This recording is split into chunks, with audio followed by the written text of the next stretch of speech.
నమస్తే, నా పేరు Shivaji. Welcome to our channel. నేను అధికారంలోకి రాగానే వృద్ధాప్య పెన్షన్లకు సంబంధించినటువంటి వయో పరిమితి ఏదైతే ఉందో 65 సంవత్సరాల వయో పరిమితిని 60 సంవత్సరాలకు తగ్గించి 60 సంవత్సరాల వాళ్లకు, అంటే ఓసీలలో 60 సంవత్సరాల వాళ్లకు, బీసీల్లో, ఎస్సీల్లో, ఎస్టీల్లో 50 సంవత్సరాల లోపు వాళ్లకు నేను పెన్షన్ ఇస్తానని చెప్పి హామీ ఇచ్చి జగన్మోహన్ రెడ్డి గారు ఎన్నికల్లో హామీ ఇచ్చి అధికారంలోకి వచ్చి 151 సీట్లు గెలిచిన తర్వాత కేవలం 250 రూపాయలు మాత్రమే పెంచాడు. కానీ ఆ వయో పరిమితి ఏదైతే ఉందో వయో పరిమితిని పెంచకుండా అంతకు ముందున్నటువంటి పెన్షన్లనే, అంతకు ముందున్నటువంటి లబ్ధిదారులనే కంటిన్యూ చేస్తూ, అందులో కూడా కల్ట్గా తెలుగుదేశం పార్టీకి సపోర్ట్ చేస్తారు వీళ్ళు అన్న వాళ్ళందరినీ తీసేసి కేవలము తన వర్గానికి, తన అనుచరులకు, ఆ ఎమ్మెల్యే అనుచరులకు, ఎంపీ అనుచరులకు, ఆ లోకల్ బడిలో ఉన్నటువంటి నాయకుల యొక్క అనుచరులకు మాత్రము ఆ పెన్షన్లు ఇచ్చుకుంటూ బటన్లు నొక్కుంటూ కాలయాపన చేసినటువంటి విషయం మనకు అందరికీ తెలిసిందే.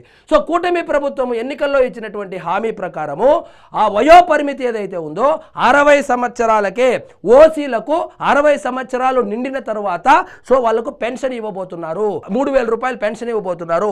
అదేవిధంగా బీసీలు, ఎస్సీలు, ఎస్టీలు ఎవరైతే ఉన్నారో వాళ్ళకు కులాలకు అతీతంగా, మతాలకు అతీతంగా, ప్రాంతాలకు, పార్టీలకు అతీతంగా పారదర్శకంగా, సో మీరు ఎవరికైనా ఓటు వేయండి, మీది ఏ కులమైనా అయినా పర్లేదు, మీ ఏ జిల్లా అయినా పర్వాలేదు, మీరు మాకు ఓటు వేసినా పర్లేదు, వేయకపోయినా పర్లేదు. సో ప్రతి నెల 1వ తారీఖు 6 గంటలకు మీ చేతిలో 3000 రూపాయలు పడబోతున్నాయి. దానికి వయో పరిమితి ఏంటంటే ఓసీల్లో 60 సంవత్సరాలు నిండి ఉండాలి. అదేవిధంగా బీసీ, ఎస్సీ, ఎస్టీలో 50 సంవత్సరాలు నిండిన వాళ్ళకి ఈ స్కీమ్ ఏదైతే ఉందో, ఎన్టీఆర్ భరోసా పథకం ఏదైతే ఉందో అందులో వాళ్లకు ఎలిజిబిలిటీ ఉన్నట్టు వాళ్ళు అయితే దాదాపు ఇప్పుడు 15 లక్షల మందిని కొత్తగా అయితే చేర్చనున్నారు. 15 లక్షల కొత్త పెన్షన్లు, 60 ఏళ్ళు నిండిన వృద్ధులు, 50 ఏళ్ళు నిండిన బీసీ, ఎస్సీ, ఎస్టీలకు ఛాన్స్. మరో ఎన్నికల హామీకి అమలు సిద్ధం. అంటే ఎక్కడుంది సూపర్ 6, ఎక్కడుంది సూపర్ 6, ఎక్కడుంది నీకు 10,000, నీకు 10,000, నీకు 10,000 అనే కామెంట్ చేస్తా ఉన్నారు కదా.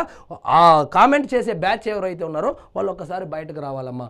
మరొక ఎన్నికల హామీని కూడా కూటమి ప్రభుత్వం నెరవేర్చనుంది. సో ఇక్కడ చూడండి, 60 ఏళ్ళు నిండిన వృద్ధులు, అంటే ఇది ఓసీ కేటగిరీలో 60 ఏళ్ళు నిండిన ఓసీ కేటగిరీలోని వృద్ధులకు, 50 ఏళ్ళు నిండిన బీసీలు, ఎస్సీలు, ఎస్టీలకు ఈ ఎన్టీఆర్ భరోసా పథకం ఏదైతే ఉందో అది వర్తింపజేయనున్నారు. సో రాష్ట్రంలో ఎన్టీఆర్ భరోసా పెన్షన్లు పెరగనున్నాయి. కొత్తగా 15 లక్షల పెన్షన్లను మంజూరు చేయాలని ప్రభుత్వం నిర్ణయించింది. ఆల్రెడీ 62,47,000 పెన్షన్లు ఇస్తున్నారు. 1వ తారీఖే టెన్షన్గా సూర్యోదయం కాకముందే 6 గంటలకు వాలంటీర్లు కూడా లేకుండా మీ ఇంటికి చక్కగా 3000 రూపాయలు వచ్చి చేరుతా ఉందా లేదా?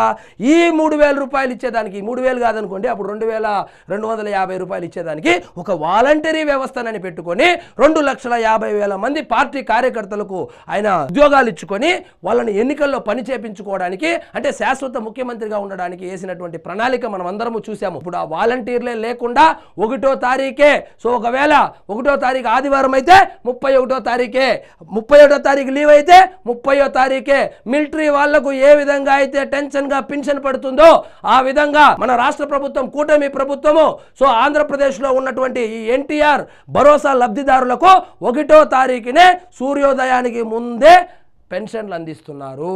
సో ఆల్రెడీ 62.47, అంటే 62,47,000 మందికి ఈ 3000 రూపాయల పెన్షన్ అందిస్తున్నారు.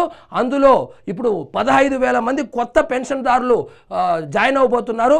ఎవరెవరికైతే జగన్మోహన్ రెడ్డి పంగనామాలు పెట్టాడో 60 నుంచి 65 సంవత్సరాలు ఉన్నటువంటి ఓసీలకు కావచ్చు, 50 ఏళ్ళు నిండినటువంటి బీసీ, ఎస్సీ, ఎస్టీలకు కావచ్చు, ఆయన పెట్టినటువంటి పంగనామాలను చెరిపేసి ఇప్పుడు వాళ్ళకు న్యాయం చేయబోతున్నారు. సో ఈ క్రైటీరియా ఇదనమాట. 60 ఏళ్ళు నిండి ఉండాలా ఓసీలు, 50 ఏళ్ళు నిండి ఉండాలా బీసీలు, ఎస్సీలు, ఎస్టీలు. సో మీకు 3000 రూపాయలు 1వ తారీఖే మీ చేతిలో పెడతారు. సో ఇదండి ఈరోజు మన టాపిక్. మీకు ఈ వీడియో నచ్చినట్లయితే లైక్ చేయండి, షేర్ చేయండి, ఛానల్ మాత్రం సబ్స్క్రైబ్ చేసుకోవడం మర్చిపోవద్దు.